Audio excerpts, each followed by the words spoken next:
মাগুরায় পুলিশের সঙ্গে সংঘর্ষে জেলা ছাত্রদলের যুগ্ম সাধারণ সম্পাদক রাব্বি গুলিবিদ্ধ হয়ে নিহত হয়েছেন। সকাল 11টার দিকে পারনান্দুয়ালি এলাকা থেকে মিছিল নিয়ে শহরে ঢুকতে গেলে বিএনপির নেতাকর্মীদের বাধা দেয় পুলিশ। এ সময় আইনশৃঙ্খলা বাহিনীর সদস্যদের লক্ষ্য করে ইট পাটকেল নিক্ষেপ করেন বিক্ষোভকারীরা।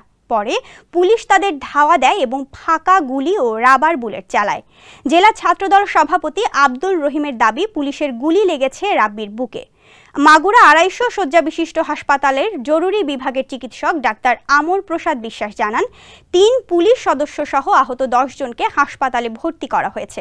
স্যান্ডেলিনা সো, রূপচর্চায় আভিজাত্য।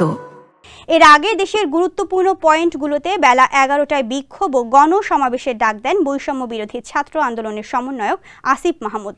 শনিবার মধ্যরাতে ফেসবুকে তিনি এই কর্মসূচির ঘোষণা করেন।